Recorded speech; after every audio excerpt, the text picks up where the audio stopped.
What's up everyone, welcome back to Saint Seiya Awakening. For the second week in a row, we have a new character review, and this time it's for the first EX unit in the game. We're gonna look at all of the details for ODYSSEUS OPHIUCHUS, and just so my tongue doesn't hurt by the end of the review, we're gonna call him Offie.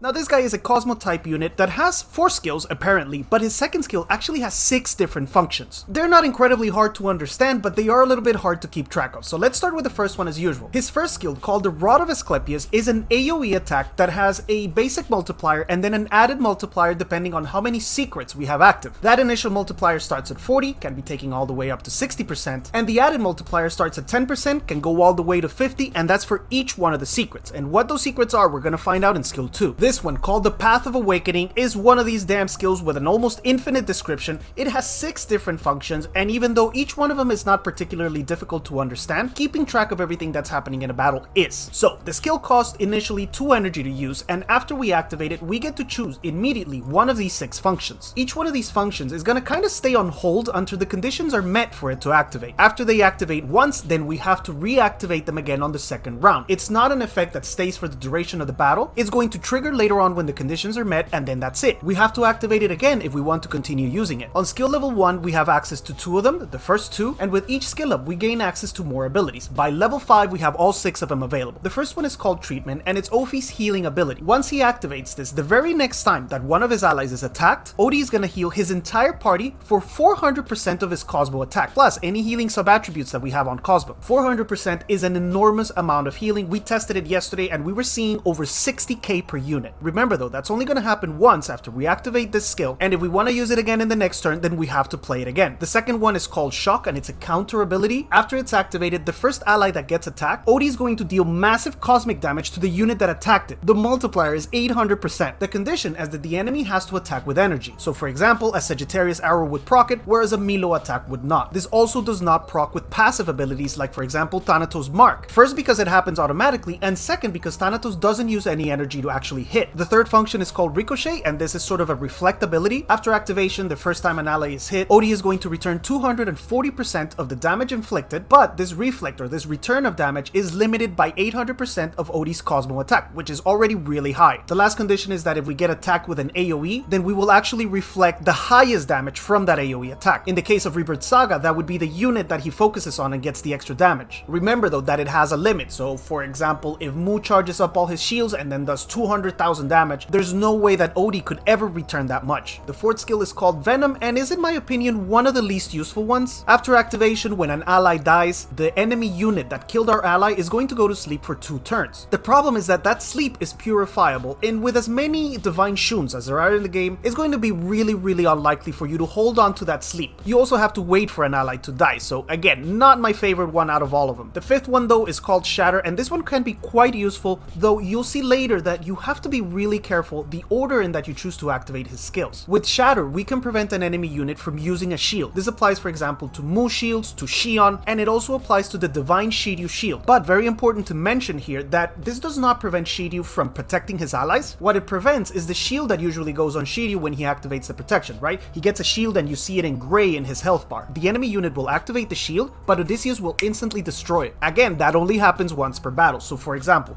if Mu tries to use a shield first, Odie's going to destroy it, and if in that same turn the Divine Shiryu tries to use his protection, then his shield will proc because we already used the effect. Like with the previous 4 skills, we can reactivate it on the following round. The only exception to that rule is the 6th function, which is called Revival. This one can only be used once per battle, so we can activate it at the beginning, then it's gonna proc once, and we can never use it again. And that's because it's really strong. With this thing, when the first ally on our team dies, Odie is gonna revive it and heal it for 850% of his Cosmo attack. So basically, revive and full heal. That character is back to 100%. As if that wasn't bad enough, if several of our allies die in the same movement, then Odie will actually proc this revival on all of them. Mu can explode our whole team with a super extinction, and Odie is actually going to revive everyone to full health. Absolutely gross, and that's why it can only be used once per battle. The next skill is his first passive, called A Doctor's Heart. This one has to do entirely with damage reduction, and it's a passive skill that activates at the beginning of the battle before anybody even moves. This thing will be active from the start, and you're going to see that all of your saints are going to have these buffs above their head. It has 2 or 3 functions depending depending on the level that we have it. On levels 1, 2, and 3, it will increase our resistance to cosmic and physical damage, and it will also heal our entire party anytime an ally is killed. Those are the two basic functions. The added one we get at level 4, and then we get an upgrade on level 5. The third function is that it will increase the lifesteal on our team, and it will also add additional damage reduction when allies die. So remember, at first it would only heal us when an ally died, now we take less damage each time it happens. The ability also specifies that all of these buffs cannot be dispelled, they cannot be removed. Lastly, we have his second passive called Resurgence, and this prevents Odie from dying from a one-shot. When his HP reaches 0, he's going to die, but then he's going to immediately come back in the state of Resurgence. He'll recover some of his original HP, that's going to be 40% on skill level 1 or 100% on max skill, and he's also going to reduce the damage that he takes, starting with 30% and going all the way up to 80. So on level 5, you come back full life and you only take 20% damage. That's so that you can get to your next turn where Odie will officially revive. He'll come back to life completely and he'll also get an additional turn. So on that very next move, you're going to be able to move twice. Now, when it comes time for skill ups, as you'll see, he is a character that's very demanding. Mine is 1554 at the moment. The basic Ophi with all of his skills available is going to be levels 1, 5, 2, 1. The first one sounds really good to have an AoE on the basic attack, but it's something that we're never going to be really using. The second one, if we want to have all the skills, we have to take to level 5, and it's a shame because the two most used are going to be the first one, and then we have to go all the way to level 5 for the second skill. Those are going to be the ones that we use the most. Skill 3 can go to level 2, and that's strictly so that we can open all of the 8 sense areas. Remember that you need to level up 2 skills for that. And then the revival can stay at level 1 for the basic OD because 40% HP and 30% damage reduction is actually quite a bit of tankiness. We're likely to survive until our next move, and then we can trigger another heal or something. There's an alternative build that was suggested to me by Manano, and it actually makes a lot of sense, so I'm gonna go over it. That basic OD would be used strictly as a healer, and the skill progression would be 1, 2, 5, 1. So we invert the second and third. That's because the second one, with only one skill up, we already have these 3 functions available. We have the healing, which is one of his primary functions, and we have the 2 types of counter. We don't have access to the revival, but what we're gonna try to do is keep our allies from dying by leveling up the third skill to max. That's gonna give us 15% resistant to all types of damage from the beginning of the battle. It's going to increase our lifesteal, so our attackers are gonna kind of self-sustain, and if someone does happen to die, then the additional damage reduction we get is a little bit higher. Again, this is for a basic OD used primarily as a healer. The next level up in skill ups would see OD go to 1, 5, 5, 1. With this, we have all of the functions available on the second skill, and we also have the maximum damage reduction and other effects from the third one. The first is always going to stay on 1 unless you're a massive whale and you're preparing to win the Jameer Championship, and the fourth one, although it's useful to upgrade, for an intermediate OD, it can stay at 1 as well. Like we mentioned earlier, this is actually quite a bit of tankiness. If you are going all out though, the last progression for him would be 1, 5, 5, 5. This gives us absolutely all of the functions, damage reduction, and he also comes back to life full.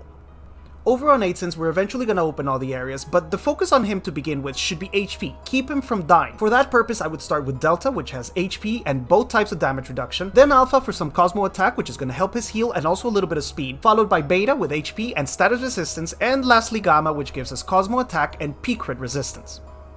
Moving on to his Cosmo, this is a subject where we could actually spend days debating. There are many ways to build him because he is a very versatile unit. Always keep in mind though that he needs to stay alive, so whatever you can do to increase his tankiness is going to go a long way. Let's look first at the build that I have now, which is more focused on Cosmo attack, increasing the healing, having the option to do a little bit of damage. For that purpose, I went with Cosmo Stone, which gives us 2 boosts of Cosmo attack and also Cosmo defense. Rosary is another option with 2 boosts of Cosmo attack, but Cosmo damage, which is not hugely important, and I actually prefer having this Cosmo defense here from the stone. For a super tank OD, we would go with White Mist instead. This gives us both types of defense and also resistance to cosmic damage. I've heard that this is the build that's more popular now in China, so I'm gonna throw it out there in case you want to go super tank. Under Lunar, we have the classic options of Tenacity and Bloom, and also Spirit Print, which again increases even more our cosmic resistance. This, combined with White Mist, makes him almost immune to cosmic damage. Obviously, he's gonna take a little damage, but the reduction is gonna be enormous. I don't have any good Spirit Prints right now though, so I'm kind of screwed, which is why I went with Tenacity. It gives me a lot of HP, I also had some that were already powered up, and it gives me some physical defense to balance out the cosmic defense we get from Cosmo Stone. Under Star, things do not get any easier. There's actually 4 choices that could go here. You could go New Moon for super speed, you could go Hummingbird for some speed but also Cosmo attack, you could go with Heal Book for Cosmo attack, healing, and HP, or you could go with Nether, which again I heard is the option that's being used now. This gives you Cosmo defense Pierce, which is not majorly important, but it gives you a ton of Cosmo damage resistance and also a decent HP boost. For me, it was a really tough choice between Hummingbird and Nether, and the reason is that his base speed is so high that unless you have super fast support units, he might end up outspeeding them. So for example, your Luna might end up being slower than him, and then you can't take advantage of the double turn because somebody's probably gonna cut it. See where he ends up in your team, and then you're likely gonna be going for one of these two depending on the speed. Under Legendary, things do not get any easier either. There's a bunch of options that fit here. For that super OD that we mentioned, you might go with Scarab, which gives you HP as the main attribute and also increases your max HP by 15% at the beginning of the battle. OD is going to be there for a long time. This gives you a little bit of reflect. It might help you deal a little damage to the enemy. If you're going for damage though, then Two-Horned Snake is a great option because remember, he does counter damage. He doesn't actually actively attack. He activates his skills, and then when the enemy moves, he counters, which means that he's gonna hit after the enemy movement, which triggers the extra damage from Two-Horned Snake. The Cosmo attack sub-attribute is also not bad at all. To improve his healing a little bit, although I'm not really sure that he needs to, he's kind of like Pandora where she heals so much that Laurel Tree is a little bit of a waste. I have it equipped for now. It gives you 20% more healing, and it also gives you speed. I also happen to have a very decent one with 2% cosmic attacks and a speed, so that's what I'm using for now, but I might change it to something more damage oriented in the future. In sub-attributes, we're going to be looking for Cosmo attack to improve his damage a little bit, but also his healing, HP and defense to improve his survivability. Healing sub-attributes also work, and it's not very often that we need a Hummingbird with healing, so he might be a good use for them. And lastly, speed, but only as much as you need for him to fit in the right spot in your team. Moving on to teams, he is a unit that benefits immensely from double turn. That way we can activate a lot of his effects because remember, they only last once until they proc, and then we have to use them again. The only way to really accumulate them, to build them up, is with a double turn. But unfortunately, his skill does cost 2 energy, which makes it a little bit hard to use with Hashun. It does work in later rounds, and he can kind of start by just stretching it with heals and stuff, get to the 3rd, 4th round where you have a lot of energy available, and then you might be able to combine them. If you want to do it from the start though, your only option is Luna, but keep in mind Luna is extremely squishy. She also needs to be really fast, so you're not going to have a lot of HP and defense subs. It's very likely that she's going to die in turn 2 or 3. You can bring some protection to prevent that from happening in the form of Divine Shiryu, although the speeds probably won't match. A much better option is Divine Shun. It's a unit that's almost essential right now. It's really hard to play without him because of the presence of Thanatos. It's one of the few ways that we can mitigate the damage from that freaking Eye of Sauron. One of his weaknesses is going to be control, so units that can cleanse him also work, and then again we have Divine Shun, who can not only protect but also cleanse. The other option would be Saori, and then if you're really crazy and you want to go with something unorthodox, you can use the Dolphin Girl. Speaking of weaknesses, he does not have a lot of them. The primary one has to be the cost of building him. As we saw, if we want to get all of the functions out of his second skill, that's already an investment of 20 tomes. If we want to take him to high level competitive, then we're already looking at 50, 60 tomes investment. That's going to be out of reach for a lot of people, so that has to be his number one weakness. The second one is control, and here I'm going to break it down into 2 types. There's the really fast control that can move before him and prevent him from activating his skills. If he doesn't use this because he's silenced or he's stunned or whatever, then none of these effects can take place. He would just be limited to his healing when allies dies and then his revive. So that's the first type of control, preventing from activating stuff. In the second type, which is really hard control, we only have 2 options. Once he activates these things, it almost doesn't matter what state he's in. When the conditions are met, he is going to wake up of whatever it is, even Nightmare, and do them. So far I've tested 2 counters to this, and they're the typical counters for units that are immune to stuff. We have Cannon with his triangle, and then we have the regular Shun with his chain. If he's in one of those states, then he cannot pop out, kind of like Thanatos does, to activate his skills. He will be shut down until he can move again. The B rank armor that can swallow Saints also probably works, we just haven't had time to test it. His use in the game is going to be primarily PvP, although I don't doubt that with his healing and his revive, he can be useful in other areas like Athena's trial. We're gonna go test him now in Arena, and I hope we have better luck than yesterday, because yesterday I was kind of fooling around a little bit too much, attacking Mochi, which has a ridiculously strong account, and we actually ended up losing 2 battles before we were able to get a win. The team that we're going to use is this one, the same one we used yesterday, and even though it looks really strong, we're not bringing 2 of the primary protection units, which are Divine Shiryu and Divine Shun. This exposes us to a lot of damage, but I'm hoping that with Hypno's heal, Odie's revive, and then damage from Thanatos, we should be able to pull it off. Just like yesterday, we're really high rank in Arena, but I'm not going to fight Mochi this time, because I fought him 3 times yesterday. Today I'm going to fight 7 Sense Vilela, who is actually a defense that I cannot beat on auto regularly. We're going to attack this thing, which has the typical Arena team at the moment. It's actually the exact same team I'm running. Gemini Cannon, Athena SS, Thanatos, Divine Shun, Divine Shiryu, and Hashun. Now, what we found out yesterday is that my team procs a ridiculous amount of counters from Thanatos because we're going to be nightmaring a bunch of units. Anytime we heal with Hypnos, that Thanatos is going to charge his bar and is going to counter me later. Alright, so let's see if it works today. I am not going to start off by double turning. because I don't have enough energy. Okay, so I'm just gonna poke Shun, which is the first unit you always have to kill. I'm also not gonna activate Hypno's skill here on the first round. I'm gonna go with a mark on this guy. Alright, we mark him for 2 turns, and then that thing will still be active next turn. I'm gonna put this thing though, because all of these units are very, very scary, and I'm gonna activate the first of Odysseus' skills. But look, already, look at all the buffs we have. This is all the damage reduction from his 3rd skill. It's automatic, it happens at the start of the battle, I don't have to do anything. Let's activate this thing for 2 energy then, and I immediately get to choose. And I think, unlike yesterday against Mochi, I'm gonna switch things up. I'm running out of time. I'm gonna use the thing that doesn't let the enemy use shields, just so you can see how it works. Okay? So notice right away that I have this question mark on top of Odysseus' head. That means I have activated one of the secrets, but there's no way for the enemy to know what I activated. There's no way until it actually triggers. That's one of the cool things about Odysseus, is that it's a complete mystery to the enemy as well. And I'm gonna try something different here today. Because I use the thing, the anti-shield thing, I am going to mark this Shiryu first, because I hope this Shun is stupid and protects somebody else. Because Shiryu's not going to be able to activate his shield, we should be able to chunk him down a lot faster. There it is. Activates the shield, but look, Odysseus immediately breaks it. Look at that, immediately breaks it, and the Thanatos mark activates because he used 2 turns, and look, we already brought him down to half. With a shielded Shiryu, that we would have barely broken the shield if we hadn't used Odysseus' skill. I don't have enough energy to double turn here, so I'm just going to poke, whoever. Hashun, because he already moved. We go poke. Here can Cannon in the 2nd round. It doesn't hurt too much right now. We have Hashun heal, which is why I brought double turn. My problem here is that my Luna in the next round is going to go bye-bye. And I'm actually not going to double turn here either, because I need 2 for Hypnos, 2 for Odie, and 1 for June. Wow, Luna's actually kind of useless here, isn't she? I think Luna's gonna die before she ever gets to double turn anyone. Now, in this turn, I am gonna activate Hypnos' skill, and I am going to put the 1 turn mark on Shiryu, because I think the Shiryu is gonna die. So we only need to nightmare him for 1 turn. We're gonna use the healing. Oh my god, should we use the healing? This is where it gets tricky, because we're gonna trigger so many freaking AoEs from that Thanatos that it's scary. But I'm gonna heal up anyway. This battle is going a little bit better than yesterday. The 2 turn, I am going to put on Hashun. Try to get rid of this guy next. Okay, because the heal from Hypnos does a little bit of damage. I have enough to do this, and I can activate 1 more of Ophi's functions. Now, the next unit to move is going to be Athena. What if we do this Venom, which I told you we were never going to use? No. What am I doing? I'm doing stupid things. Let's activate the revival, and then if my Luna dies, I can bring her back to life unless she gets executed by Athena, which is a counter to Odie's revival. With Thanatos, I don't have to do too much. I might start working on this guy a little bit. Here comes the first counter.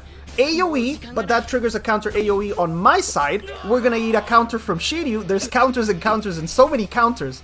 Shun protects Thanatos again. Shiryu does something dumb, and he's now...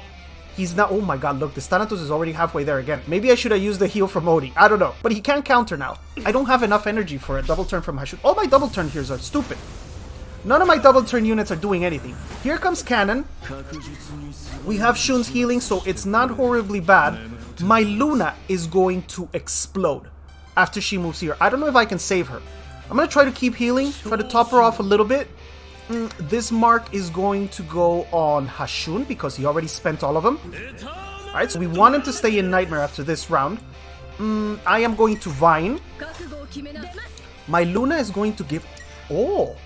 My Luna. Wow, this actually worked out pretty well. The Thanatos, the enemy Thanatos, deactivated the Iris Cosmo on my Luna, so she became slower than Hypnos. So now instead of doing a double turn on stupid Hypnos, I'm gonna do it on Odie. I'm gonna do it on Odie. Oh my gosh, she revives full health. There it is. Thanatos nukes her, deletes her in 1 single attack, but she comes back full health, and look, my question mark is gone. That means when I use this revival skill already procced, and I cannot reactivate it. What I'm gonna activate now is a heal. I am going to activate a heal, okay, so that the next time an enemy touches me, we heal. And is this Athena gonna try to attack me with energy? I think she is. So let's do this. Let's do the counter when an enemy uses energy. I think she might, because she has the energy reduction already. Let's see if it works out. Here comes Athena. She goes for it. She goes for it, and we should first trigger the heal, and we can trigger 2 effects. It's 55,000 damage. It's not horrible, it's also not extremely overwhelming. The Shiryu is not dead yet, it's hidden, and I can't he doesn't have any more nightmares. All of a sudden I don't like this. All of a sudden I don't like this. Oh my god. Okay, he's dead. He's dead. He's dead because that thing triggered again. It's round 3. It triggered once in the first round and it triggered again in this round. Again, I don't have energy. All of my double turns make no sense whatsoever. We're back to full health, guys. This is going a lot better than yesterday. And I'm not quite sure why. Well, maybe because Mochi's account is just gross. He destroyed me twice with an automated arena defense. That was insane. Yesterday I was very depressed. Alright, we trigger AoEs on both sides. Here comes Cannon's attack. I think we still have a little bit of healing. He's really hell-bent on killing my Thanatos. We are going to keep on healing, I think. Let's keep on healing. That way we're free to use other stuff with Odie, right? We count on Hypnosis healing, so we free up Odie and we can do other crazy stuff. This Hashun needs to die. I mean, this Divine Shun. We're going to use the Nightmare on Hashun again. I am going to Vine. Do not judge me. And I can give Odie 2 turns again. And I'm finally going to have enough energy for Hashun too. So let's activate this. And the next unit to move is going to be Athena. There's no sense. She's going to go for the, for the hit again, but we won't be able to do any damage. So let's use the other counter instead, right? This is the one that reflects damage to all the enemy units. I'm going to activate this once. And unfortunately, I don't think anybody on my team is going to die. So let's heal up. Let's heal up to full. Screw it. Let's heal up to full. Here we're going to activate both effects again. She goes for the hit, so we immediately heal. Look at that, 67,000. And then we do the reflect, which is not a lot because Athena's basic attack, her basic attack is just not that strong. We're free to mark someone and we can finally mark this freaking Divine Shun just refuses to die. No, he does not. He's actually gone. Gone from the face of the earth. Hashun is gone as well. And now it's a matter of killing Thanatos so that we can open up Cannon. But there's nobody in Nightmare anymore, which means my Hypnos is not healing. And this Cannon has full stacks. We get 1 heal off here. We can Nightmare for a little bit, but I don't think it's going to do much. I'm going to reactivate this thing, otherwise this Cannon is just going to one-shot something. And is there a point in activating a bunch of effects? So here's one of the things with Odie. The counter, the big nuke counter, is very dependent on what the enemy is going to do, right? I can activate the big counter with Odie, but it's guaranteed that this Athena is going to trigger it every time, and we can't do damage to it. So in this case, I'm actually going to double turn Thanatos. Okay, oh, there it is! Everybody gets healed because Luna died, and I also get my damage reduction also increases for everyone. Let me activate... Holy crap, Hypnos is not healing, so I'm going to go with the healing again. Okay, Thanatos touches me. He does both attacks. Oh, but look at this. 56,000 on this one. Holy crap, he marks my Odie though, but we didn't spend the life. We didn't spend his first life yet. I can double turn, and I'm going to go twice on this guy. He cancelled my double turn, bro. Are we going to lose this? Wait, holy crap, are we going to lose this? No, there's my Thanatos AoE, the enemy Thanatos dies, Athena disappears as well, so this cannon is now open for business. We were not able to see Odie's self-revive, which actually looks really cool. His self-revive is really cool because he comes back in this translucent state. Maybe I can show you a replay from later. This fight went a lot better than yesterday. I'm gonna heal up just because I don't want to kill this guy. I do not want to kill this guy. I would like, who do we want to finish him with? Can I stretch this fight long enough? No, I think my Thanatos is gonna kill him. I'm gonna do this one. The one that returns damage the next time he uses energy to attack me. And unfortunately, I gave Thanatos double turn. Oh, and he dies the second time. And that's gonna be it for today, guys. I hope the review is useful. He is, in summary, an extremely strong unit, but definitely he doesn't fit my playstyle. He tends to just stretch out fights for way too long. I'm more of an attacker, but if you were missing a healer, a reviver that also serves some other additional functions, this guy is incredibly good at his job. Important to keep in mind, as you saw in that demonstration though, the effects are only gonna trigger once, so you may think, oh my god, I have 6 abilities available. It's not really the case if you can't activate them, if you don't have enough energy for a double turn, or if it just procs and now it's spent and you can't use it again. So yes, very strong, yes, very annoying, but I don't think he's as game-breaking as I thought he would be. I'll leave you here today with a reminder that this Sunday is the Intercontinental Jameer Championship. We're gonna see the winners of America and Europe fight to the death. I'll be your host in English during the live event this Sunday. If you haven't already, please remember to hit like, subscribe to the channel, ring the bell so you don't miss any videos, and I'll see you guys again very soon. Bye!